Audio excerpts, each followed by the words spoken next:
През изминалия уикенд летището до Видин стана домакин на втория кръг от дрифт шампионата Rota DCB Series.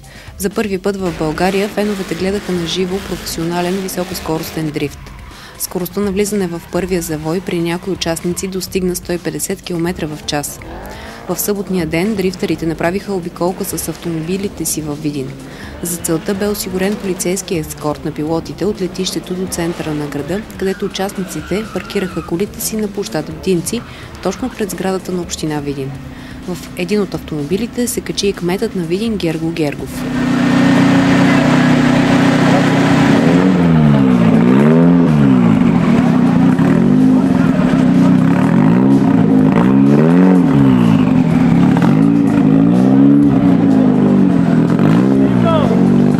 Искам да приветствам всички най-напред организатори за това, че направиха възможно във Видин да се позабавляваме и да станем домакини на втория кръг от националния дрифт шампионат. С това откриваме най-тържествено това състезание и пожелаваме успех на всички и зрители и участници. Бъдете здрави! На тестовете, които се проведоха на летището, се видя съвсем ясно, че това е най-бързото трасе за дрифт, конфигурирано досега в България. Като крайно интересна и крайно бърза определиха пистата самите организатори. Скоростта на влизане в първия завой бе около 130 км в час, а някои автомобили достигнаха дори до 150 км. Това означава, че всички зрители имаха възможност да гледат изпълнения, които досега са гледали само по клиповете в интернет, но не и на живо в България.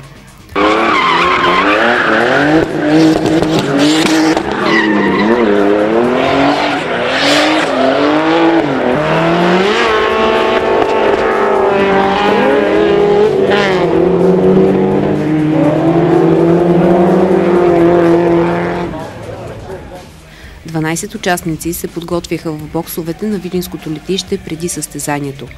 В надпреварата своите умения показаха 3 пилоти от Видин. Пред многобройната публика не само състезателите показаха майсторско управление на дрифт, но и единствената състезателка от София Ива Русинова. Емоциите бяха много, а очакванията големи. За първата квалификация от неделния дрифт, индивидуално на стартовата линия застанаха 12-те автомобилни пилоти, които направиха обиколки на трасето. Състезателите бяха оценявани от съдия от Франция по специална телематрична система. Оценките включваха скорост, пушек и ъгъл на влизане в завоите. Най-атрактивен се оказа Християн Ангелов от Плевен, който успя да събере точки и в двете обиколки с по 3 флипинг пойнта.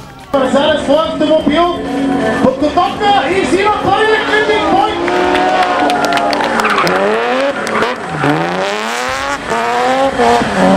Какво не коментираме, държави, дами и господа? Какво не коментираме? Едно тръпно представяне за Християн Ангелов от град Плевен! Организаторите зарадваха публиката и със забавно шоу. На случаен принцип водещите избраха хора от публиката да се състезават по надяждане и надпиване с кебабчета и бира. Ето го най-жадния! Как се казваш, приятелю? Ма защо се класираш за ядене, като ти си за пиене, бе?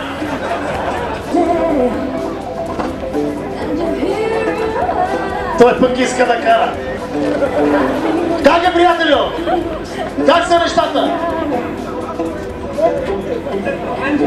От Центробежа леко... Пилотът от Димитровград Иван Демирев повози победителите, които за награда получиха възможност да усетят тръпката на бързото каране по трасето.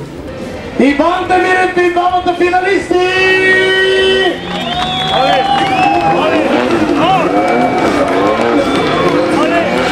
По-близо, по-близо!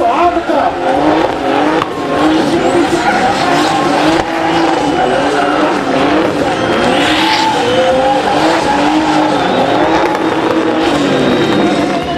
В поредното предизвикателство, пред което се изправиха дрифтерите, пилотите се пуснаха по двама в 2 обиколки, във всяка от които имаше водеща кола.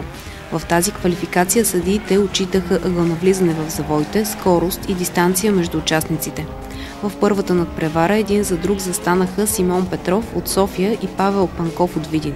Късметът обаче бе на страната на Симон Петров, който продължи напред. Втори на стартовата линия застана Стефан Петров и Михаил Младенов. Още в първия рън късметът не бе на страната на Младенов. Поради завъртане на пистата от страна на Михаил Младенов, 10 точки бяха отсъдени в полза на Стефан Петров. Следващата двойка бяха пилотите Иван Демирев и Станислав Маринов. След оспорвана надпревара в първи рън, във втори Демирев изпревари Маринов, което го тласна напред с 10 точки. Видинският състезател Александър Петков Бимбо излезе на пистата заедно с Ива Русинова. И в двата ръна Бимбо надделя над Русинова, което му осигури и продължение в дрифта.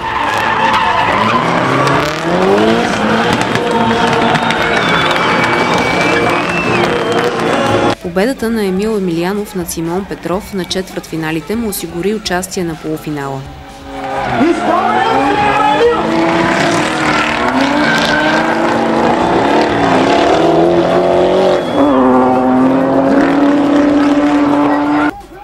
Александър Язов също се класира, след като взе преднина пред Стефан Петров. До малкия финал стигна и Християн Ангелов от Плевен след победа над Иван Демирев. Следващата надпревара бе между Владислав Симонов и любимеца на публиката Александър Петков Бимбо. След ожесточено преследване състезателите направиха равен резултат, което доведе до повтаряне на двата ръна. Въпреки че в поредния рън Бимбо изпревари, за полуфинала се класира Владислав Симонов.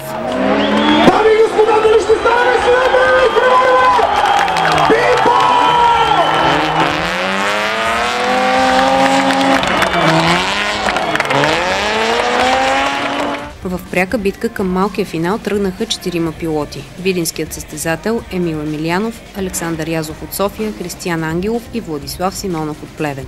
В първи рън Емил Емилиянов бе водеща кола пред Александър Язов, който обаче взе преднина от 2 точки пред видинчанина. Във втория рън резултатът бе равен, което изпрати Язов на финал.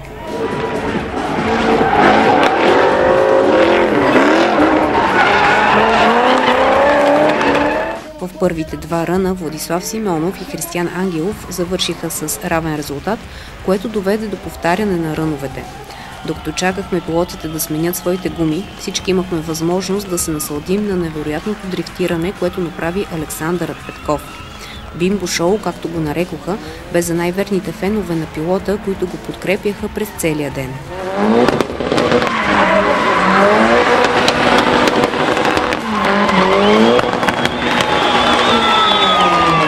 От повторените два ръна победител излезе Християн Ангелов, което го изпрати и на финала.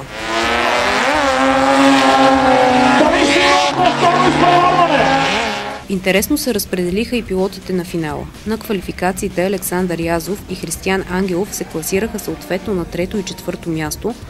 Точно те обаче достигнаха до борбата за челните две позиции. Първи и втори от квалификациите Емил Емилиянов и Владислав Симонов се срещнаха на финала за 3-то и 4-то място. В първия рън победи видинския пилот с 7-3. След голяма и оспорвана борба, втория рън спечели Владислав Симонов от Плевен, но заслужено третото място спечели Емил Емилиянов. Битката на титаните за първо и второ място бе между Александър Язов и Християн Ангелов. В първия рън резултатът бе равен – 5-5. При втория Язов поведе с 2 точки, което трябваше да го изпрати на първо място. След съдийска намеса обаче ръновете бяха повторени. Причината – съдията на телеметрията е забелязал, че Александър Язов не е дал пълна газ на старт линията. В последните два повтарящи се ръна, след като достигна голяма дистанция, първо място в Rota DCB серия спечели Александър Язов.